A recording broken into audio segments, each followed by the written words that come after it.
Leah, my friend, tell us three things we should know about. Sure. I'll start with the professional and we'll move to more surprising, I guess, topics from there. So, one, I'm a partner at Upwest. We're a cross border fund. So, our main office is actually in Palo Alto, which is where my two partners sit.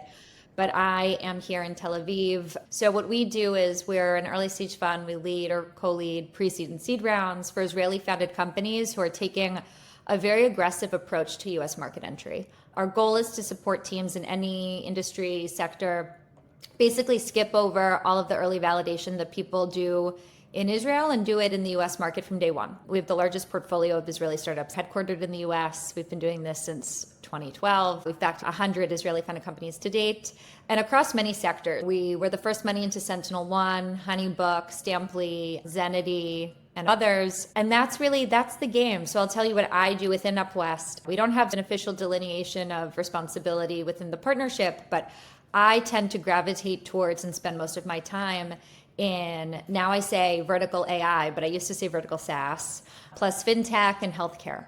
So that's where I spend most of my time, leading investments in those fields, working with the companies in the portfolio. In the Tel Aviv office, we also have an associate, Aya, who is really wonderful. And then the other four members of our team are out in California. Number two, so it actually surprises people. I'm both American and Israeli. My mom is Israeli. She unfortunately did not teach me Hebrew growing up, but I made Aliyah 8 years ago and my Hebrew's gotten pretty good, which is, we joke, the best kept secret at Upwest because I only do founder meetings in English. But I would say most people, when they meet me, they think that I'm very American. It's the assumption. My last name, Cromwell, doesn't scream Israeli, but I'm really a funny mix of both. I grew up having a very American, proper, polite father and very Israeli, lots of warmth, lots of balagan mother. And that sort of informed everything that I do. I actually think it's really informed my work a lot as well. Because when people meet me, they expect the American side, which is the very formal business, gets things done, but within a specific construct attitude. And I grew up with that, so I know how to do that. And I know how to then also help Israeli founders translate the Israeliness into the US market, because my entire world has been living both. Myself, I'm actually very open, warm, super tachlis. I try to be really direct with feedback to founders, not afraid to get in the mud, to use my elbows, to get things done, to support the portfolio. Everything about me is just a really funny mix of the two things. Silly enough, I've actually had challenges with security in both airports at JFK and Ben Gurion because people have been a little confused about what I am.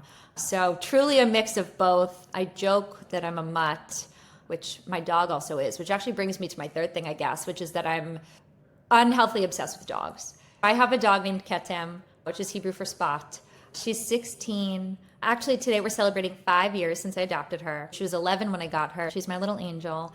Truly obsessed with her, but dogs kind of all sorts. So if you're a founder and you have a dog, you should absolutely tell me. Bonus points if you put a photo in your pitch deck. We share our office with a portfolio company called Darwin, and there's 3 dogs in the office from theirs. I take turns petting all of them and having them on my lap.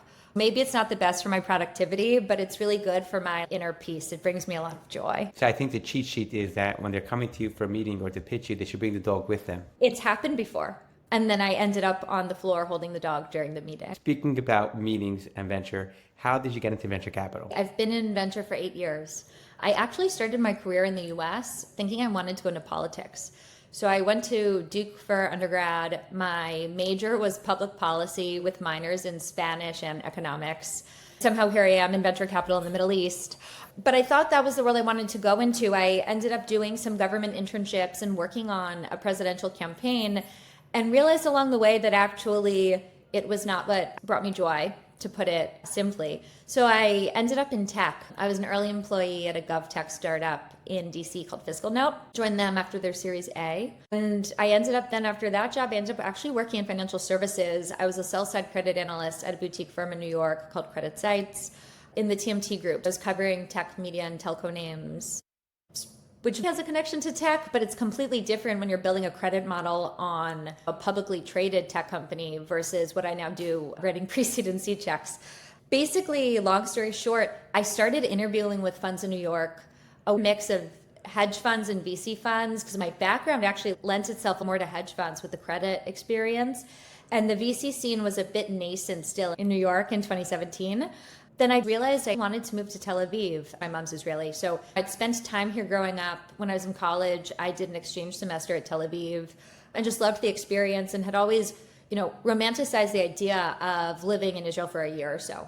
I reached out to people I knew in Israel. It was a very random list of folks on Facebook. And one of those people, by pure chance, got a message from my now partner, Gil, 3 days later that said, hey, we want to hire somebody in Israel. Do you know anyone? So sure enough, that person put us in touch. 10 days later, I had a job offer. And it was all pretty crazy because it happened too fast for me to realize what exactly I was signing myself up for. But it was a great lesson in trusting your gut because I had this strong gut feeling that I needed to move to Tel Aviv. I think everything in my life really lined itself up for that to happen as soon as I realized that this is what I needed to do. When I joined the team, I came out to Israel, was part of Upwest, started setting up our operations here. And the funny thing is I wasn't even necessarily going to be a full-time employee. The agreement we had was that I would work for the fund for about 3-ish months as a test run. And if it worked out, then great, I'd be part of the team. And if it didn't work out, then at least I would have some sort of a soft landing. I thought that I'd have to move to Israel unemployed and then figure it out. Within those 3 months, I sourced 2 deals that we ended up doing. And obviously also had a good click with the team, right? Because I've been there at Upwest now for 8 years. So that's how I got into the space. I was an associate for about 2-ish years, then a principal for roughly 5 years, and was promoted to partner over a year ago. What are the biggest mistake and lesson you've learned? So the biggest lesson, which is something that I think is constantly reinforcing itself, is that this is a high conviction industry. And the type of investor that I want to be is a high conviction investor. What I mean by that is there's many models that you can build out for how you want to manage a VC fund. The one that I subscribe to is high conviction investing, which sits at the opposite end from spray and pray. Where I can think of challenges that I've had in this profession, it's been where I honestly just didn't have high enough conviction. So when I was an associate and when I was a principal, I can think of times, it happened less often as my career progressed, because I think I learned this lesson over time, but I can think of times that I would bring a startup to our investment committee and say, we should do the deal. And I wasn't prepared enough yet for us to actually do the deal. I didn't have my own high conviction. And if you bring an opportunity to your partnership and you tell them we should invest in this company, obviously the first question they ask you is why? And if you don't have a very clear high conviction answer for why that's the case, and when I say high conviction, I mean it needs to come from your soul that you really believe this and with every fiber of your being, and you're going to feel really upset if the deal doesn't happen. Anything short of that, I think, my partners, Gail and Shuli, can really smell because they've been in this industry for a long time, very successful in this industry, and they really know how to do high conviction investing. So when they can smell that little bit of doubt, they poke at it, as they should. I've definitely had times when I thought I would be bringing a deal to my team and that it would go through because they trust me and have confidence in my ability to manage a deal. And then they've said, Lia, we're not really sure why you want to do this, which is not the end of the world. And it's great feedback to get. You learn from it, right? And then you kind of just sharpen your tool set over time. So I would say that's for sure my biggest lesson that I've learned and continue to be reminded of, which is, do you have insanely high conviction that this is a company that you want to back and that you believe there's a chance, albeit small, but that there's a chance that this company can either build a new category or redefine an existing category and lead to a massive outcome. What do you wish you have known before you got into venture? Oh, what do I wish I knew before I got into venture? There's so many things. On the one hand, a lot of this felt very obvious to me. When I got into venture, I was really thrown into the deep end. It was sink or swim, and there was no sink option, right? So I just ran really fast, and I don't know that I had enough time to process everything. What I wish I had known before getting into the industry was just how hard everything is. It can feel easy when you're new in the ecosystem, when you're just looking at new potential investments. And you feel like, well, my job is to sit there and help, when I was an associate, to help the partners decide to go like this or like this on a company. And that's so not the job. Like that's a part of the job, but most of it really, the challenges are what come from outside of that. It's rolling up your sleeves and working with the team post-investment. It's supporting founders when you see that they're moving towards a challenge that they don't recognize yet because you have the mileage of working with dozens of other startups in the same space. I think 8 years in, I see how pretty much there's nothing new under the sun, right? Most of the challenges that companies experience, plenty of others have dealt with it before. First-time founders always come to you at some point and they go, oh, I have this challenge, it's new and it's never happened before. I think the biggest source of comfort you can give them is to tell them it's a totally known problem. We've seen a third of our portfolio go through it. I would love to introduce you to this founder and this founder of ours who navigated it well so that you understand from them, one, it's super normal, and two, you can bounce ideas off of them. But I think even just understanding that is really critical. In my early days, I remember the first few times I saw companies that I had invested in hit some sort of challenge, I panicked and I thought, wow, I must have done something really wrong. How did I not anticipate this? The reality is that building a startup's hard. And I think just getting the mileage to eventually understand that even for the biggest success stories with the most like outsized outcomes, you think that the journey looks like this, but when you zoom in, the day-to-day is still like this. And that's the kind of thing that now I know and I sit comfortably with, but I do wish I knew that in the beginning. What advice would you give to someone else that wants to get into venture capital? You need to have a strong why.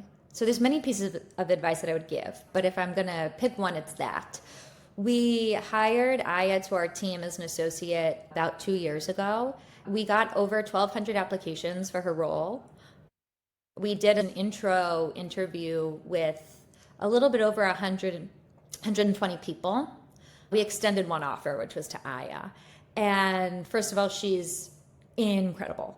But I could really see it there when I got to read through 1,200 resumes, and they all got forwarded to my inbox. So I actually did look through all of them. It's like a month of my life I'll never get back. The main thing I saw with people who I had an intro call with, or one of my partners did, and then we chose not to progress, was that they didn't have a clear why. I think a lot of people assume VC is cool. I think it's cool, right? Like, I'm biased. This is my profession. But living in, especially for people living in Tel Aviv, where tech feels like the only sort of like clear path for people, VC sounds really glamorous. And so they think that's what they want to do. Sure, maybe for some people it's glamorous, but that's not a good enough reason. And that was a big thing where most people failed in the intro call, was I would ask them, like, why do you want to be in venture? And the reasons were kind of lame. A lot of people didn't understand what VC is.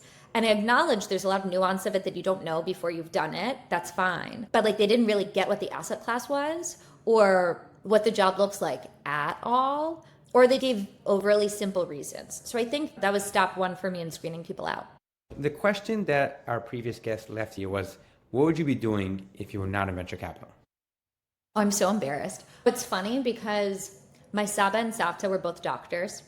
And I remember when I was a little girl and I told them I didn't want to be a doctor, my Savta told me that was okay because then I could be president of the United States. And I didn't do that either. So I'm a bit of a failure. But to be honest, if I could go back and do it completely different, I would be a dermatologist. I find it really interesting. I can't imagine going through medical school. Like, that all sounds awful to me. But I find chemistry interesting. I read, this is a weird fact about me, I read derm journals sometimes just because I think everything that goes into skincare is really fascinating. I also have allergies, and so I find it interesting understanding how that stuff comes into play with sunscreen or something like that you put on your body. So completely disconnected from the career that I have now. There isn't going to be like chapter 2 where I go into that world like at all. And we don't invest in medical devices, by the way. So if anyone's listening and they're like, wow, I have this medical company I want to bring to Lia. I invest in healthcare, but not that type of healthcare. So I'm not your girl. But that's what I would do if I went in a completely different direction. What question would you like to leave for our next guest? I would want to know what investment they regret passing on. I like that. Lia, thank you so much. As always, a pleasure.